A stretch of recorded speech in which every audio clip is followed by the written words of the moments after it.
You get a pencil. Wow. You get a pencil. Wow. You get a pencil. Now read what that says. Let Jamie talk.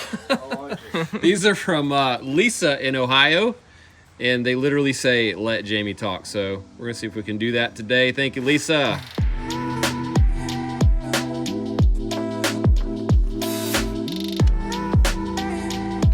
I gotta hand it to Jamie. That is amazingly better. That is super smooth. Also, I want to thank Gordon or Garson, I couldn't read the name exactly, for sending me $100 to take you guys out to lunch. What? And since Arlo isn't here and Jason's not here, we're gonna really go out. We get steaks. Really Yes. going out today. Man. So thanks for the letter and thanks for lunch, man. Appreciate it.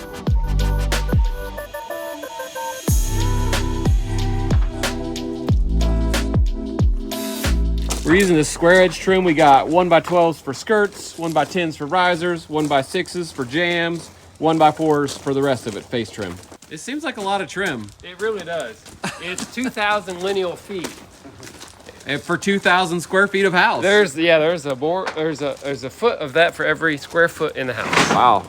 Maybe that's a good equation I could kind of No. use in the future. We'll see. If I got 100 boards left over, we'll redo the math. I took numbers on each of these legs and then the in-between, plus the reveal, plus the width of the side pieces for the top. I got a couple doors, so I'm gonna go out here, cut all the pieces, pocket screw the top to the legs, and then bring them back in and assemble them. So that's our method here. And we like the pocket screw because then you don't ever get a gap if things wanna move around. Just pulls everything really tight.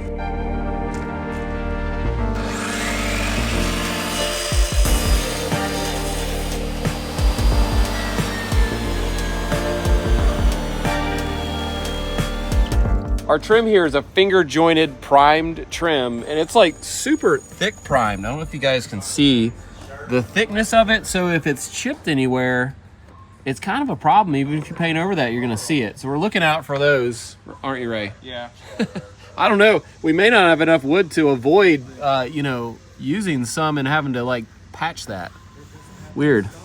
If we can hide it, that'll be Yeah, I mean, fine, if we can but- hide it, put it on the back or put it on the inside of a closet, but it's such a weird, thick finish. I'm not really sure, but I think it's like a gypsum-based primer, like almost like drywall mud. Okay. And that way it completely covers the surface of the wood, and then they sand it. Yeah. So It looks slick. I You don't can't know if see it any even grain. has like a paint-like primer on it at all. Huh. I'm not sure.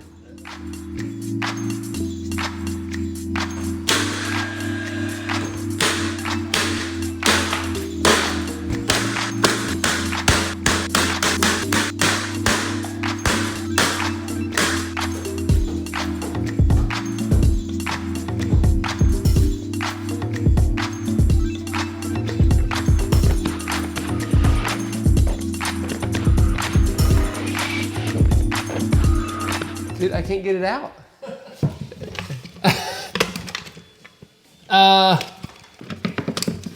Dude, I know I'm gonna kink it.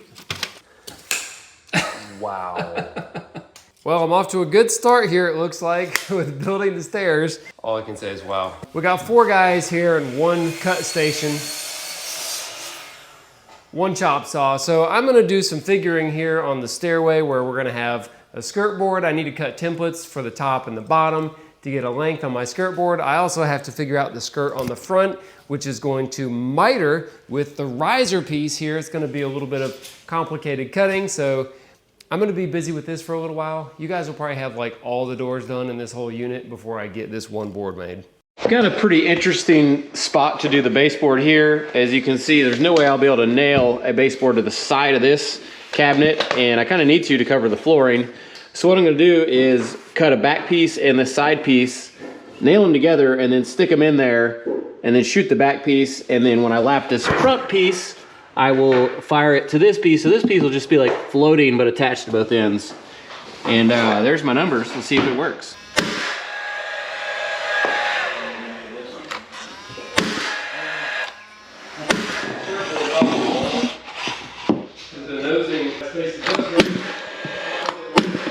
What I've done is I've made a piece of template material to use to get my angle cuts at the top and at the bottom done before I ever cut one of my nice pieces of finished trim.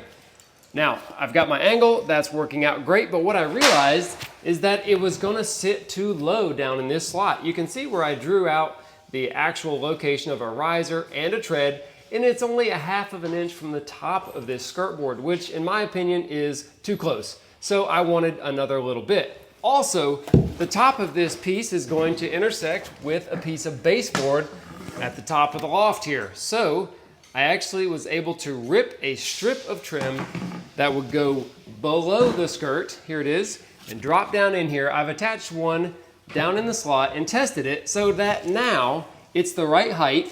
I've got about 1.5 inches above my nosing here. There's the nosing. We'll have about 1.5 inches of trim, which is, I think, appropriate.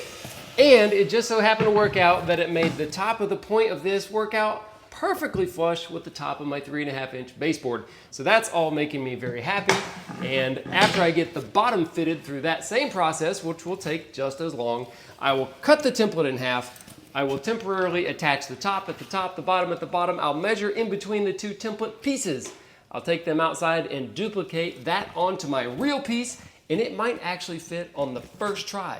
What would you think if I cut this off about however much I have here, put it about there, okay, and cut a vertical cut there, and then let the baseboard run in to there. Yeah, I like that better. I think it would look better than having that really long, I don't really like having this big flat cut. Nah. You know? No. And I think that'll give it a little bit of pop right there. That is. Pop. Pop. Give it pop.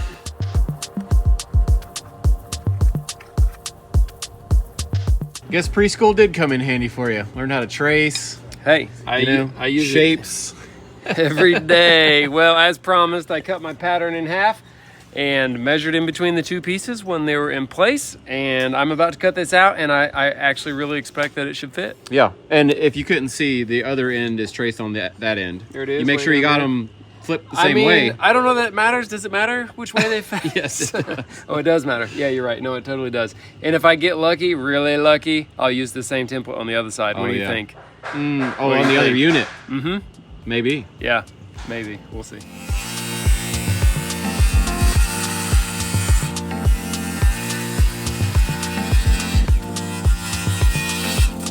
Some people give me a really hard time for not using a miter saw for a lot of like really fine finish work, but when I'm tracing an angle that I don't even know what the angle is and I don't care to know, it's easier just to follow that line with a skill saw and make a relatively clean cut versus having to align it with the chop saw. It's very difficult to get it to actually cut an unknown angle, right? Yeah. So it locks into like certain angles and that's easy, but when it's not one of those angles, plus you've got a 16-foot long board hanging out the end of the saw. It's hard to square it up. It makes it really difficult.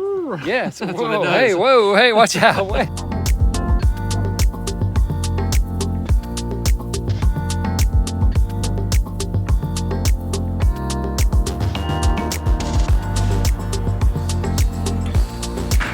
Let's see if all of my hard thinking paid off. You can see right here. Look wow. at that.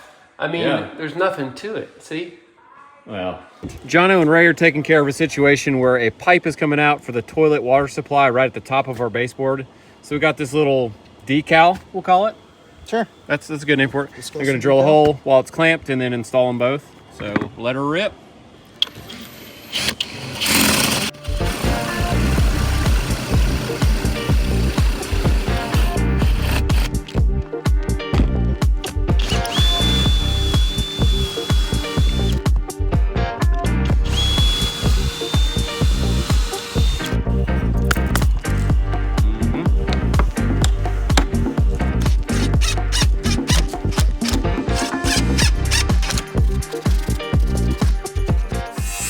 What?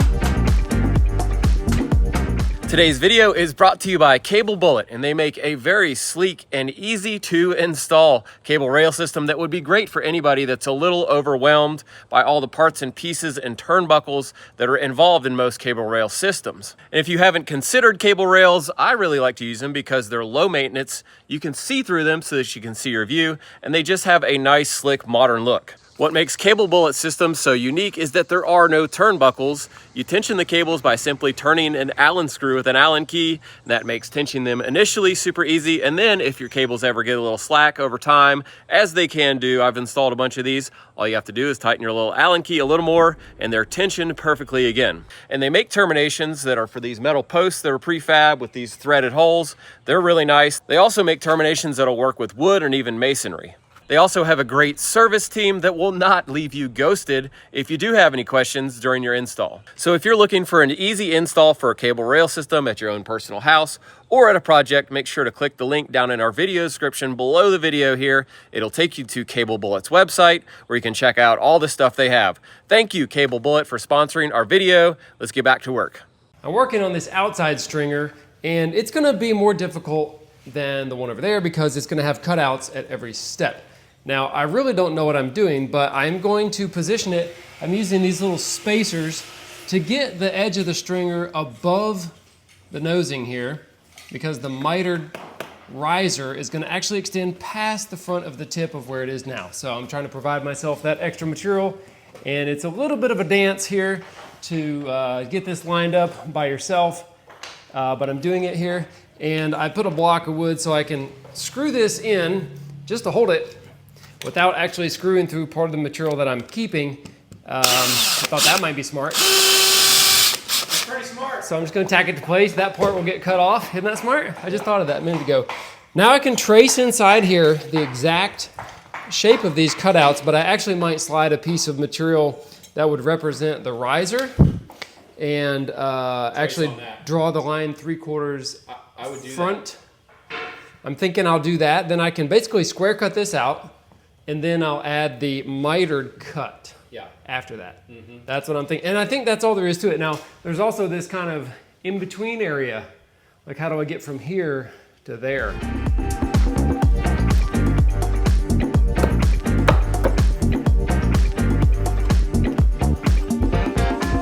Here's what I'm thinking. To trace the flat here, I'm a little worried because we have a little bit of tippy rocky going on there. I'm afraid if I trace it right down here, it's gonna be low. But that's okay, because I think by the design of this whole thing, I'm gonna have to have a very small trim piece that goes underneath the edge of the nosing. And wraps. Yeah, so it'll cover. So if we have an 1/8 of an inch gap here under the tread, it will be covered. Hope that makes sense to you. I think it looks right. Don't worry, I have a few extra boards.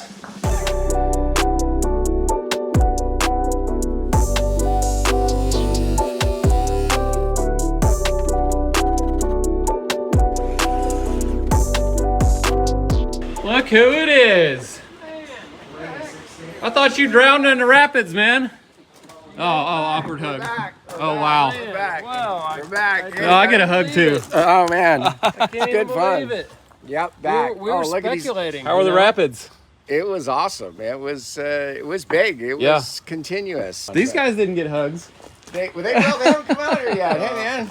He's hugging everybody. All right, bring it in. Bring it in, guys. Bring it in. Bring it in. There you go. Oh, there it is. Yeah, all right.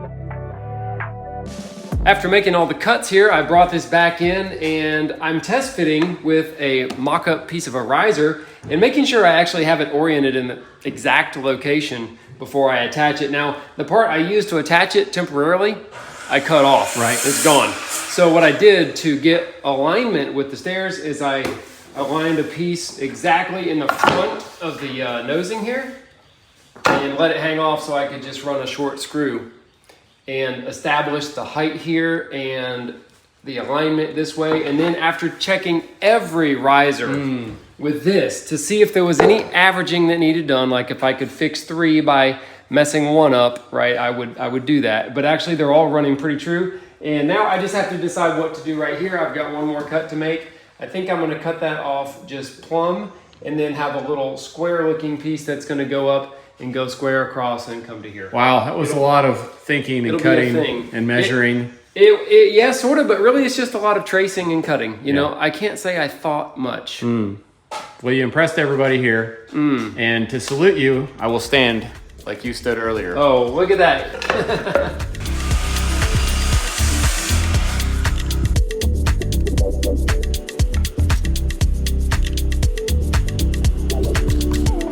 I was wondering about this top edge. Yeah. Like there's no way around that. No, I was wondering too. I mean, I thought about going from angled to square. No, that's fine. Not right. That's good. There's maybe some other options, but actually I kind of like that. Yeah, looks totally fine.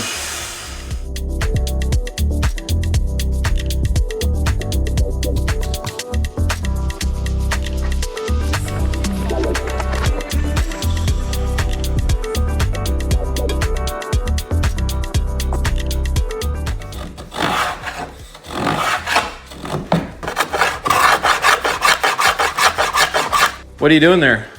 Well, I'm fitting these miter joints here on the outside edge. You know, some of these boards are a little cupped. And it's wood, so I guess I'm not surprised. But I can improve the fit pretty substantially just with a little bit of shucking. Okay. With the hand plane right there. And I sharpened it this morning. You know, No, we're not talking about your hand plane. But what are you doing here? Oh yeah, right. The wood. Sorry, the steps, the house and all that. All right. So you can see what I got going there. That's a pretty good fit. I mean, it's perfect right there. It's a little proud in the middle, but it's totally good enough. Caulk and paint's totally perfection. good. And I'm putting a lot of glue in this miter joint, and I'm gluing both sides. Okay. Because on this grain right here, it really absorbs the glue into the end grain. And so if you only glued one side, it would suck it all in, and your joint would be pretty dry. So pre-saturate both sides. Boom, stick it. Now you can see I've got some run out here that happened on the last couple ones I did. Yeah. So I'm gonna have to keep an eye on that because, you know, that could be a problem. Actually, is that from today? I hope it's from today. Good. I'm gonna have to get something to wipe that up with. I'm using the 16 gauge nailer to shoot these risers to the framing. But in the corner right here where I wanna nail this piece to this piece, I'm using the brad gun. And I'm shooting like, I don't know, there's probably 8 nails on each side. So I'm really locking this thing together, you know? I don't think it'll ever crack or anything. Yeah, and on trim work, as far as trim work needing to be sturdy, the stairs are where it's at. A lot of trim work doesn't ever get touched, but you know, or like moved, but the stairs are gonna get run up and down, like literally violent type, you know, crashing down. I'm also using big stretch behind the riser up against the framing here just to deaden it out so that there's no kind of hollow sound to it, you know? It's really kind of the purpose. And that really helps to make it feel and sound more sturdy, more quality, more high-end maybe. Yes. Even I do that on windowsills, you already know that. Yeah. And another thing here, when this glue squeezes out of the miter, I'm taking a piece of sandpaper, see it's nice and dirty now, Yep. and I'm actually rounding the outside of the corner while the glue is wet so that dust in it. it's like making its own wood filler putty with the glue and the sanded primer dust and wood. And so when I'm done it's kind of a nice smooth to the touch. Yeah, it is pretty nice. Already filled, so I don't want to have to caulk that outside corner if I can help it. And the wood glue, ooh, this one looks really good. Check this one out, yeah. see that? Yeah. Oh, wow. That's gonna paint up so nice. Yeah. Well, there you have it, folks. More than you ever thought you could know about a set of risers right there. Well, that was the introduction to the risers. Okay, now we're gonna really get into the meat. Wait, we're just getting started.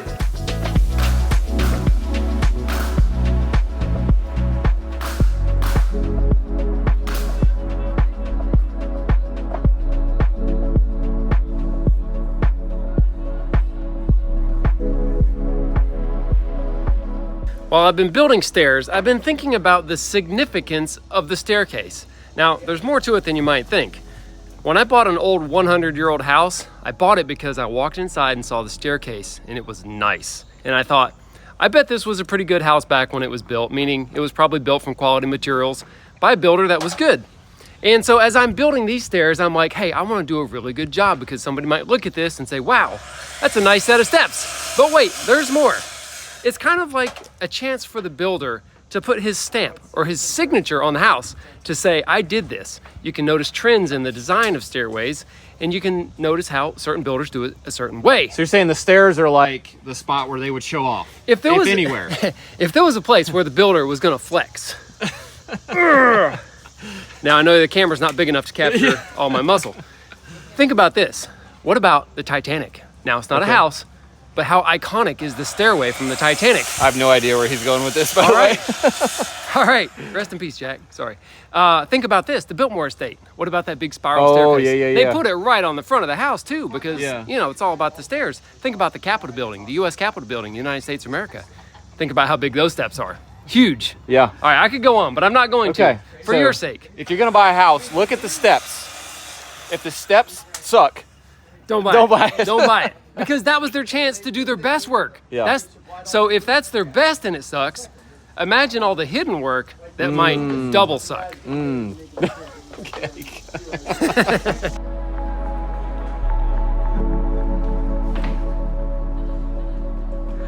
day of voting.